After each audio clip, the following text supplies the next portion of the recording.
Hola, buenas tardes. Bueno, muchas gracias por venir. Gracias a la Casa Encendida por acogernos una vez más en este ciclo.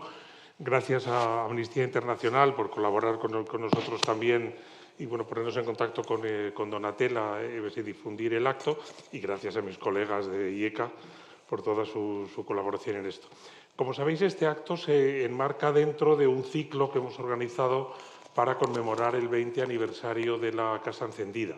Y en estos 20 años, desde el IECA hemos colaborado en muy diversos ciclos sobre cuestiones humanitarias, sobre cuestiones de conflicto, sobre temas de derechos humanos, por supuesto. Y cuando planificábamos este ciclo, veíamos obligada, y más acercándose, es el mes de diciembre, un coloquio sobre temas de derechos humanos. Creo que todos y todas conocéis que el próximo día 10 de diciembre se conmemora, que no festeja, la aprobación por la Asamblea General de las Naciones Unidas de la Declaración Universal de Derechos Humanos en 1948, el 75 aniversario de la Declaración. Y siempre entran las dudas cuando uno habla de derechos humanos, y ahora lo veremos con Donatella, de qué pasaría ahora si se discutiera en estas Naciones Unidas de hoy y en el mundo de hoy una nueva Declaración Universal. Cuando lo comentamos a veces todos cruzamos los dedos y decimos eso de virgencita, que me quede como estoy, porque no sé cómo sería una nueva declaración. Pero el hecho es que los temas de derechos humanos, por muchas otras razones y sobre todo por sus violaciones, están de actualidad. Y cuando preparamos este ciclo contactamos con Amnistía y con Donatella, y es un privilegio tener a Donatella Rovera. Ella es investigadora de Amnistía Internacional, de la sede central en Londres, y asesora senior del programa de trabajo en crisis. Ha seguido en los últimos años, y puede que alguno conozcáis sus apariciones en medios, muchos conflictos. Y lo que pretenderíamos en esta tarde es tener un diálogo con ella simplemente sobre cuestiones de su experiencia de más de 20 años en Amnistía y de cómo ve algunos temas de los derechos humanos en la actualidad. Yo comenzaré haciéndole algunas preguntas para ubicar ciertos temas generales y luego pasaríamos la palabra ya al público para tener una interacción por parte de ustedes. ¿Les parece? Ese es el programa de esta tarde, hasta las 8:30. Desconecten sus teléfonos, esas cosas que se dicen en los cines. Bueno, muchas gracias, Donatella. Y por empezar por algún lugar. En estos días, evidentemente, se habla de las violaciones en Gaza y de otros muchos conflictos, pero cuando preparábamos contigo y cuando te invitábamos, tú decías que te gustaría hablar con nosotros también de todas esas situaciones más olvidadas y que, sin embargo, han generado un sufrimiento humano y siguen generándolo tremendo. Situaciones que tú conoces bien, como Sudán, Etiopía. Y si te parece, comenzamos por ahí, porque nos recuerdes eso de los conflictos olvidados y de cuáles son los mensajes clave que te gustaría transmitir al respecto. Justamente yo tengo más de 20 años trabajando en conflictos y crisis. Mi trabajo es de investigar en el terreno durante las guerras y inmediatamente después de la guerra, violaciones de derechos humanos, violaciones graves, crimen de guerra, crimen contra la humanidad. Y durante los últimos años he trabajado en algunos de los conflictos de lo más olvidado, de que se oye muy poco hablar, y los conflictos de los cuales escuchamos mucho más porque están en la prensa. Trabajé en Ucrania, estoy trabajando sobre Israel y Palestina, a distancia en el caso de Israel y Palestina, porque las autoridades israelíes no permiten a las organizaciones internacionales de derechos humanos de ir a Gaza desde varios años. Al mismo tiempo he estado trabajando sobre el conflicto de Tigray en Etiopía y el conflicto en Sudán, que explotó el mes de abril pasado y que justamente en esos días se está es que de verdad no bajó, pero se está empeorando mucho. Y son un poco los dos extremos de conflictos de los cuales se habla mucho y de conflictos de los cuales no se habla casi nunca. En general es verdad que los conflictos, las guerras en África son mucho menos cubiertas a nivel de la prensa internacional que los conflictos, por supuesto, en Europa o cerca de Europa o en Oriente Medio, por razones de interés geoestratégico, político, pero la vida humana son la misma, la gente sufre de la misma manera. El hecho de que se hable menos de cierto conflicto quiere decir que los recursos que la comunidad internacional procura para aliviar un poco la consecuencia de estos conflictos, que siempre en situación de guerra y conflicto se crean situaciones de crisis humanitarias graves. Lo que estamos viendo en Gaza en ese momento, una crisis humanitaria muy grave, de lo que por lo menos se está hablando un poco. En el mismo tiempo está pasando una crisis humanitaria de gravedad semejante en Sudán, sobre todo en la región de Darfur, en el oeste del Sudán, de la cual no se está hablando casi nunca, casi en ningún lugar. Y tal vez la consecuencia de esta falta de interés, bueno, también la vemos en lo que la comunidad internacional hace o no hace, tan sea en cuanto a ayuda humanitaria. Hace 3 meses estuve en Chad, en el este de Chad. Chad es uno de los países más pobres, un país que desde 20 años está acogiendo a más de 400.000 refugiados sudaneses de Darfur, de la primera fase de la guerra, que empezó en el 2003 y que nunca se solucionó, se paró durante años, pero explotó otra vez en el mes de abril pasado. Y en ese momento la crisis de desplazamiento más grande a nivel internacional es esta, es lo que está pasando en Sudán. Más de 6 millones de personas, y esos son los que sabemos, han sido obligadas de huir de sus casas. Los que han podido han salido del país. Muchos se fueron a Egipto, muchos se fueron a Chad, depende de qué parte del país están huyendo. Y de verdad es que las condiciones que yo vi en Chad, de los refugiados que llegaban por millares cada día, estas condiciones tan terribles, yo no pienso que he visto en más de 20 años de trabajo. Es de lo más grave. Decenas y decenas de millares de personas que no tienen ni siquiera un trozo de plástico para cubrirse durante la temporada de la lluvia, además. Y casi nada de comida, casi nada de tratamiento médicos, y esos son las personas que han podido por lo menos salir del país. Hay millones que han tenido que huir de sus casas, incluso que ya no tienen casas porque pueblos enteros quemados, destruidos, pero no han podido salir del país, así que se han ido a otra parte de Sudán, teniendo en cuenta que ahora somos como el 5.º año de muy poca lluvia, y así que la capacidad de Sudán y de varios países vecinos de producir comida es muy reducida durante los últimos años. Del hecho de la guerra, el ingreso de ayuda humanitaria está muy comprometido. Lo que puede ingresar al país muchas veces no puede llegar a las zonas de combates.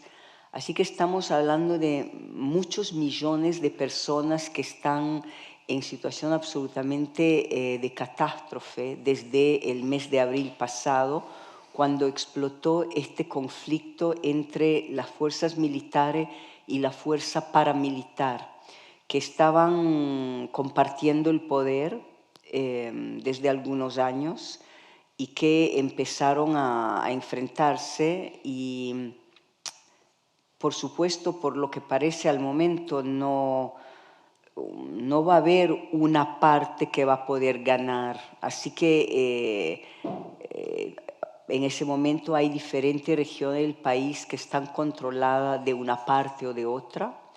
Los enfrentamientos siguen y en algunas partes del país, notamente en la región de Darfur, se han empeorado mucho durante las últimas semanas, y una población civil que está completamente atrapada entre las dos partes, que no tiene no tiene la posibilidad de protegerse, no tiene a dónde ir, y la comunidad internacional no ha reaccionado como, por ejemplo, hemos visto en otros conflictos. He hablado antes de Ucrania, a donde he estado trabajando el año pasado durante varios meses, investigando los bombardeos de parte de la fuerza rusa en varias partes del país. Conflicto brutal, por supuesto, pero posibilidades para la población civil de salir y de encontrar acogidas en los países de Europa, por ejemplo, y posibilidades de ayuda humanitaria de llegar al país, porque los recursos existen. Y lo mismo se aplica a los recursos que existen de la parte de la comunidad internacional para investigar las violaciones que se están cometiendo, los crímenes de guerra, los crímenes contra la humanidad. Del otro lado, en Sudán la comunidad internacional no reaccionó, no ha tenido disponibilidad de acoger a los refugiados, a estos millones que están desplazados, que han perdido todo y que necesitan protección. Y tampoco ha tenido la voluntad de procurar ayuda, o sea, lo suficiente de ayuda humanitaria. Lo que las organizaciones de ayuda y de desarrollo, la agencia de las ONU, han pedido como lo mínimo que se necesita ahora para ayudar a la población de Sudán tras de este conflicto, para que puedan tener lo básico. Solamente la comunidad internacional por el momento ha puesto a disposición como más o menos un 30-35% de los fondos que se necesita. Así que se ve un poco una situación mucho de double standard, Doble rasero. de doble... Rasero, decimos aquí. Sí. Que no se evalúan, no se consideran las crisis y las víctimas de estas crisis de la misma manera. Y por supuesto no se le da el mismo interés, no se habla de la misma manera y no se le da la ayuda que se necesita al mismo nivel. Y tampoco cuando es necesario actuar para presionar, para poner presión, tampoco falta la voluntad política de hacerlo, para presionar a las partes de los conflictos que se están enfrentando. Y eso hace una diferencia muy importante, tan sea en el momento, porque eso puede hacer la diferencia entre los que pueden sobrevivir y los que no consiguen sobrevivir. Porque las guerras matan la gente con bombardeos, con tiroteos, con masacres, pero también las guerras matan por falta de tratamiento médico, no solamente para las personas que han sido heridas durante la guerra, como estamos viendo ahora en Gaza, que una parte importante de los heridos no sobreviven, heridas que se podrían curar simplemente porque no existe la posibilidad, no hay medicamento, los hospitales destruidos, pero también y además con lo pasar del tiempo, de la semana, de los meses, las guerras matan de hambre, de falta de recursos básicos para sobrevivir. Eso lo estamos viendo de manera muy clara en Sudán y lo estamos viendo de manera aún más clara en Etiopía. Otro grande conflicto olvidado, tal vez olvidado aún más del conflicto en Sudán. El conflicto en Etiopía, en la región del Tigray, en el norte de Etiopía, en teoría se acabó hace exactamente un año. Duró dos años, desde el noviembre de 2020 hasta el noviembre del 2022, cuando hicieron un acuerdo, que no se puede decir un acuerdo de paz, pero un acuerdo de parar los enfrentamientos entre el gobierno federal del primer ministro Abiy Ahmed, que ganó un premio Nobel de la Paz en el 2018, al ser elegido primer ministro, por haber tomado medidas para terminar la guerra que Etiopía tenía con Eritrea desde muchos años. Pero inmediatamente empezó el conflicto entre el gobierno federal, el gobierno central y la región de Tigray. Y ahí este primer ministro, que de poco acababa de recibir el Premio Nobel de la Paz, impuso un bloqueo que hemos visto raramente, sino nunca, en los últimos años, en tiempos modernos, a donde la conectividad puede ser más o menos, pero existe. El gobierno de Etiopía pudo imponer un bloqueo total durante 2 años. Nadie podía entrar, ni los investigadores como nosotros de Amnistía Internacional, pero tampoco periodistas, aparte unos pocos periodistas a quien se le permitió entrar durante pocos días en unos pocos lugares muy controlados. Así que durante 2 años un blackout total y ni teléfono ni internet. Los únicos lugares a donde había un poco de internet eran un par de hospitales. Y así que nosotros de esta manera trabajamos, ¿no? Trayendo a víctimas, organizando para que se pudieran traer esta víctima en los muy pocos lugares a donde había internet satelital para poderla entrevistar.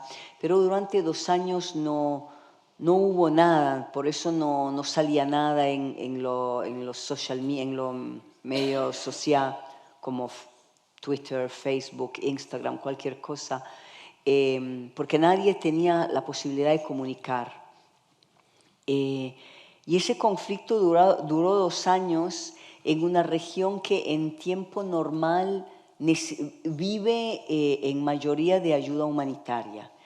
Y ahí el bloqueo, por supuesto, no era solamente sobre la comunicación o sobre la posibilidad para los investigadores de visitar, pero también casi nada de ayuda humanitaria pudo entrar.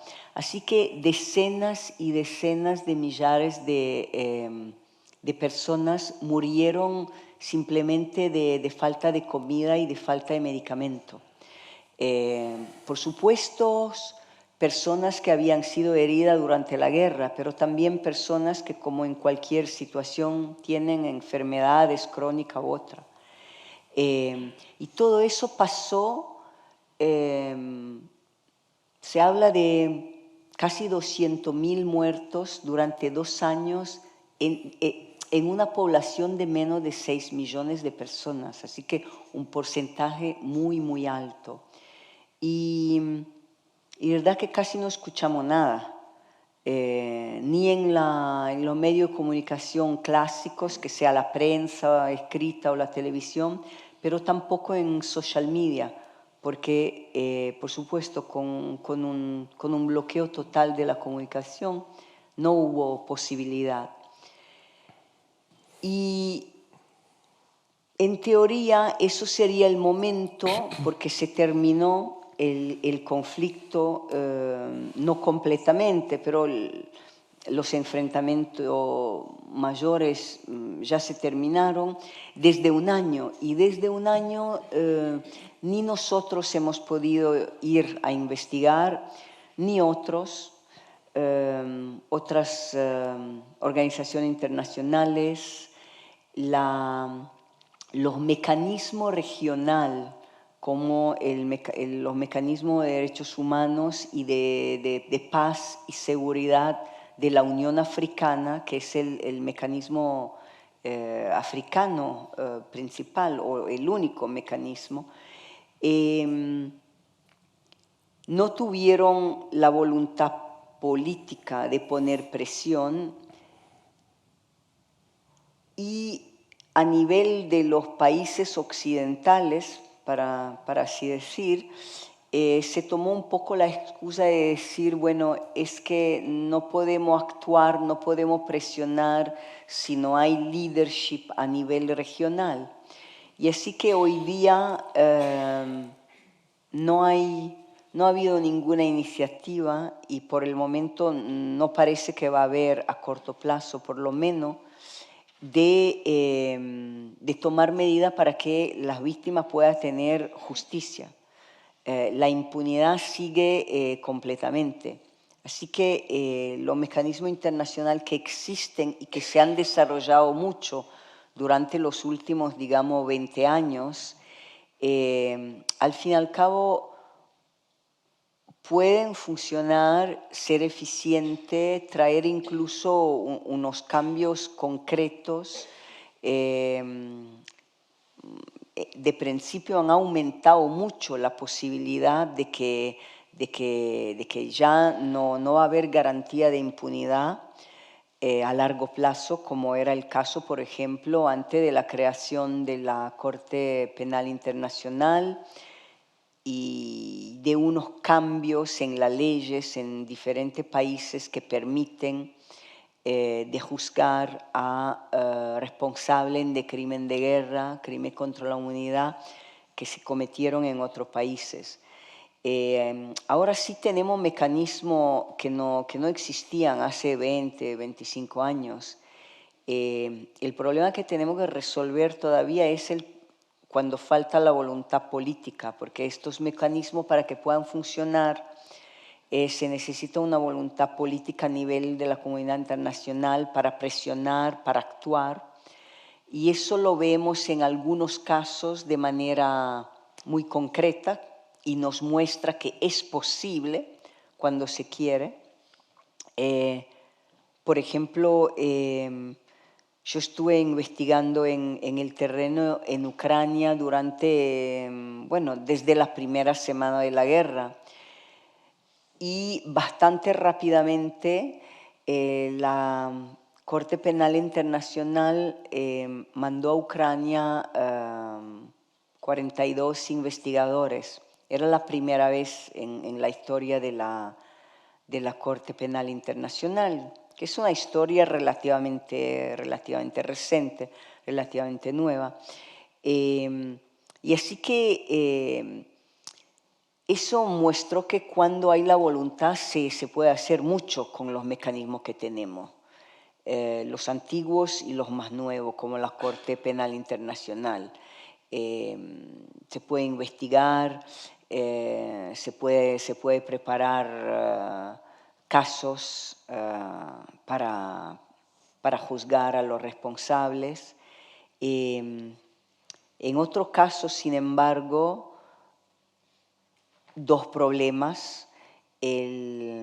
La polarización a nivel del Consejo de Seguridad de la ONU, a donde se enfrentan generalmente Estados Unidos de una parte y Rusia de otra parte, y las resoluciones no pueden pasar. O simplemente la falta de interés. Así que en un caso como el caso de Etiopía, hubo una falta de interés a nivel internacional y a nivel regional. En el caso de Sudán, a donde ya había una investigación de la Corte Penal Internacional que data de varios años, para investigar los crímenes que se habían cometido en las primeras fases de esta guerra en Darfur. Pero ahora que el conflicto empezó otra vez y se fue a otros lugares del país, a la capital, a donde no había habido conflicto al principio, hace 20 años, hace 15 años, hace 10 años. Empezó esto en abril pasado. Y ahí la comunidad internacional no ha sido capaz hasta ahora de tomar medidas para dar la posibilidad a la Corte Penal Internacional de investigar también los crímenes que están pasando ahora, justamente a causa de esta polarización. Y en el conflicto que está pasando ahora mismo, de que escuchamos todos los días porque estamos en las primeras semanas y hay mucho interés de la parte de los medios de comunicación, el conflicto en Gaza, ahí hay mucho interés, pero hay mucha polarización. Y algo que, por ejemplo, la comunidad internacional podría hacer sería presionar para que los investigadores, las organizaciones de derechos humanos puedan ir a investigar y presionar para que la ayuda humanitaria pueda entrar. Y eso la comunidad internacional ha sido incapaz de lograrlo porque los países que forman parte de la comunidad internacional han sido incapaces de pasar de sus diferencias políticas y de considerar lo que está pasando en Gaza de la manera que merece ser considerado. O sea, casi 2,5 millones de civiles que ya viven bajo un bloqueo desde 16 años, que no pueden salir, que viven en uno de los territorios con densidad de población más alta del mundo, y así que cuando hay bombardeo como lo que han estado pasando desde el 7 de octubre hasta hace 4 días, cuando hubo un acuerdo no de alto al fuego, pero de parar las hostilidades durante 4 días, ahora lo prolongaron de 2, pero si no lo prolongan más, mañana es el último día y va a empezar otra vez la guerra y los bombardeos. Y es una situación más de cualquier otro país, a donde la población civil ahí sí está en la imposibilidad total de salir. No hay posibilidades de salir de la Franja de Gaza. No hay posibilidades de protegerse de los bombardeos porque la densidad de población es tan alta y los bombardeos están absolutamente en todos los lugares. Así que por eso hemos visto este conflicto que dura desde casi 2 meses, es el conflicto más letal en tiempos modernos. No ha habido otro. No hay otra situación a donde en menos de 2 meses se mataron un porcentaje tan alto de la población, porque estamos hablando de más de 10.000 civiles de una población de menos de 2,5 millones de personas, que no es 45 millones como en Ucrania o en Sudán, o 23 millones como en Siria. Así que el conflicto donde se han matado más niños de cualquier otro conflicto en el mundo, otra vez teniendo en consideración el porcentaje, a donde se han matado más periodistas, a donde se han matado más trabajadores humanitarios, o sea, todos los récords. Y en este conflicto vemos que no es olvidado. Por supuesto, se está hablando, los periodistas están hablando en los social media, no sé cómo se dice. Las redes sociales se está hablando bastante, pero lo que no hay es presión política, voluntad política, porque hay una polarización otra vez tan grande a nivel de la comunidad internacional que no ha habido de verdad prácticamente casi ningún esfuerzo para presionar a las partes para que paren de cometer crimen de guerra, violaciones tan graves que se están cometiendo delante de todo el mundo todos los días. Así que el nivel de olvido de los conflictos se manifiesta de manera diferente. A veces no se habla completamente, a veces se habla como en ese conflicto, pero no se actúa. Y eso lo vemos al lado de otros conflictos, a donde se ve muy claramente que cuando hay voluntad política se puede actuar y se pueden tomar medidas para presionar. Así que bueno. Bueno, habíamos preparado varias preguntas con Donatella, pero las ha respondido todas ya prácticamente sin que yo se las hiciera, casi mejor, porque lo ha hilado del tirón. Muchas gracias, Donatella. Pero sí te quería plantear ahora, y se has hablado muy bien de los dobles raseros, tanto en el nivel mediático como en el nivel político, de los dobles estándares, pero una cosa que ha comenzado con más crudeza últimamente es el presentar a las víctimas de los conflictos de una manera muy deshumanizada, el que los medios pues no solo lo olvidan en ciertos casos, sino que contribuyen a presentar a las víctimas de una manera que hace el juego a alguno de los contendientes, en este caso claramente a Israel.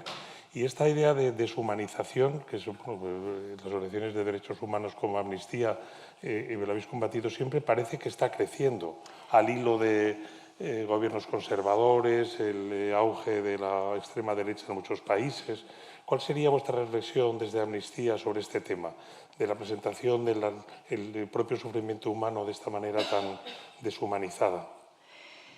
Sí, por supuesto que los responsables de violaciones de derechos humanos, de crimen de guerra en situación de conflicto, siempre tratan de negar que están cometiendo estas violaciones y uno de las estrategias es de presentar a las víctimas como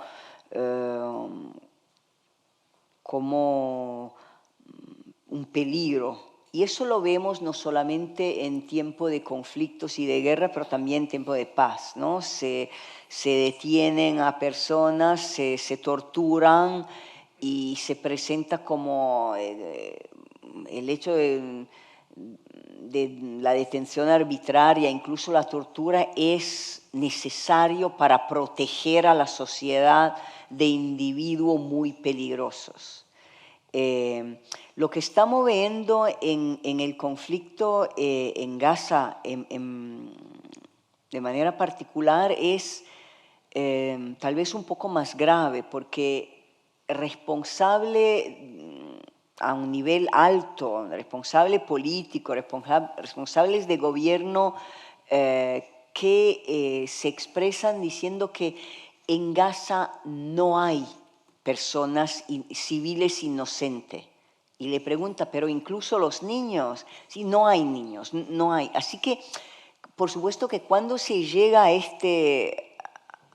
este punto ya no, o sea, la humanidad ya no existe, ya no es que se está disminuyendo, se destruye completamente. Y por supuesto el hecho de presentar al enemigo o a la otra parte como un peligro, o incluso de negarle su estatuto de civil. Porque, por ejemplo, en la guerra de los números, ¿no? Por ejemplo, Israel se nega que sus bombardeos hayan matado a tantos civiles. Pero incluso si sacamos todos los hombres, y eso no debe ser, porque por supuesto no todos los hombres son combatientes, pero incluso si solamente se cuentan los niños y las mujeres que no son combatientes, no hemos visto niños y mujeres combatientes en los grupos armados en Gaza, el número es muy, muy, muy alto. Sigue siendo el conflicto más letal en tiempo moderno. Y además el hecho de considerar a todos los hombres, que sean personas mayores, simplemente civiles, a negar completamente que haya civiles, que haya una población civil, eso es grave y es algo que generalmente se hace más bien con individuos o con grupos, pero en ese caso es la población entera que ya está presentada como no es una población civil. Y eso es un mecanismo que puede funcionar, y en ese caso está funcionando bastante bien en algunos lugares. Por ejemplo, hemos visto la reacción del gobierno estadounidense o del gobierno de Gran Bretaña, un poco creyendo a esta manera de presentar las cosas. Así que es una manera de actuar muy peligrosa porque destruye lo que es lo más básico, lo más fundamental de los derechos humanos, y de los derechos humanos incluso en tiempo de guerra, lo que son la ley de la guerra, la Convención de Ginebra, que la base es que no todo es permitido en tiempo de guerra, no todo es aceptable. Y esta manera de actuar va a tratar de destruir este concepto que es para dar una protección, por mínima que sea, a la población civil en tiempo de guerra. Así que sí. Y antes de dar la palabra a los asistentes, quería iniciar otro bloque, que era el de, en todos estos años desde que surge Amnistía, el mundo ha cambiado mucho. En estos 20 años ha cambiado muy, muy rápidamente. Hay corte penal internacional, en materia de derechos humanos también, y ha habido altibajos. Pero cómo debe cambiar y cómo se ha ido adaptando el trabajo de los defensores y defensoras de derechos humanos para asumir estos retos, de un trabajo más militante en los orígenes de Amnistía, con protestas o lo que fuera. ¿Cómo crees tú que se ha ido adaptando pues, en este tiempo y cuáles serían los retos a futuro para poder hacer presión política mejor, para poder cambiar las voluntades de los Estados, para poder, por lo menos, convencerles de que cumplan lo que han firmado y ratificado en los instrumentos internacionales? ¿Cómo visualizarías tú este papel de las organizaciones de defensores y defensoras de derechos humanos? Si nos das la solución, te pagamos una cena. La querría yo también, la solución. De verdad es que es siempre un poco hay unos avances y hay un retraso al mismo tiempo. Así que se crearon mecanismos no solamente lo más conocido es la Corte Penal Internacional, pero también otro mecanismo, otras posibilidades, unos cambios de leyes en diferentes países para permitir a las cortes nacionales de juzgar a responsable de violaciones y de crimen de guerra cometido en otros lugares, incluso en casos a donde no hay ningún lío de ciudadanía o de nada, simplemente, o incluso en ausencia, que no tiene que estar la persona en el país. Así que hay posibilidades que no existían antes, pero al mismo tiempo hemos visto también países que firmaron convenciones y que salieron después. La convención que creó la Corte Penal Internacional es un ejemplo, ¿no? Estados Unidos que decidió no ratificar. Pero, o sea, hoy se está discutiendo en Gran Bretaña de salir de ciertos tratados de derechos humanos internacionales del cual Gran Bretaña hace parte desde el principio, ¿no? Y que tal vez se pensaba que eso ya era una lucha ganada en su tiempo y que eso no se iba a discutir más. O sea, lo que había que hacer era seguir luchando para seguir avanzando. Pero ciertos desarrollos durante los últimos años nos muestran que el peligro de que se haga marcha atrás es real. Además está pasando en algunos países, hay discusiones muy avanzadas, hay propuestas de leyes para salir de tratados internacionales que eran considerados como un grande avance y como un avance que no se iba a rediscutir. Así que este peligro existe. Así que al mismo tiempo los defensores de derechos humanos a todos los niveles, a nivel internacional y a nivel local, tienen muchas más posibilidades hoy, tienen muchas más posibilidades de documentar crimen, de transmitir del nivel local al nivel internacional que no existían hace 20 años, ¿no? Ahora la posibilidad existe para los activistas a nivel local, los defensores, de tomar unas fotos, un vídeo, de mandarla, que otros defensores puedan hacer el trabajo a la fase siguiente, que puede ser el trabajo de averiguar, de consultar expertos, y todo se puede hacer en tiempo casi real. Así que las posibilidades de investigación y entonces de movilización, incluso a través con la existencia de la red social, es mucho, mucho, mucho más grande de lo que existía hace algunos años. Al mismo tiempo, la posibilidad de manipular y de presionar y de hacer el trabajo de los defensores más difícil con software de vigilancia, por ejemplo. Así que es como no sé si juego es la palabra, ¿no? Pero los que quieren avanzar los derechos humanos y los que quieren seguir ocultándolo o destruyendo las posibilidades de hacer el trabajo y de presionar, es una lucha continua con avances y retrases continuamente.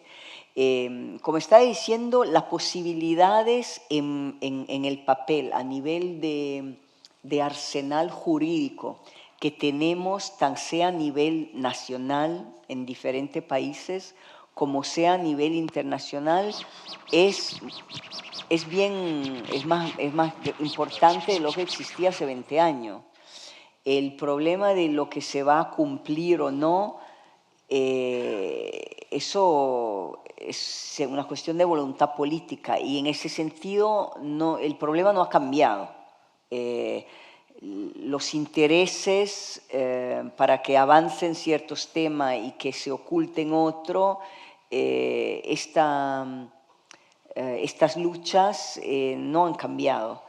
La manera de cómo se puede luchar para hacer que avance o para ocultar y descredibilizar y terrorizar y todo eso, las posibilidades han aumentado, tanto sea para nosotros, los defensores, pero para los que quieren que nuestro trabajo sea mucho más difícil o imposible. Muchas gracias, Donatella. Muchas gracias a todos y todas por nuestra presencia. Creo que hemos tratado muchos temas centrándonos por la especialidad de Donatella, obviamente, en los temas de los derechos en crisis, en conflicto armado. Es evidente que los derechos humanos indivisibles y todas esas cosas que se dice siempre, integrales, tocan muchas otras facetas que no hemos tratado hoy, los derechos económicos, sociales, culturales, todo esto, pero no se pierdan los siguientes capítulos de esta serie, que nos meteremos en eso. Muchas gracias y buenas noches. Gracias.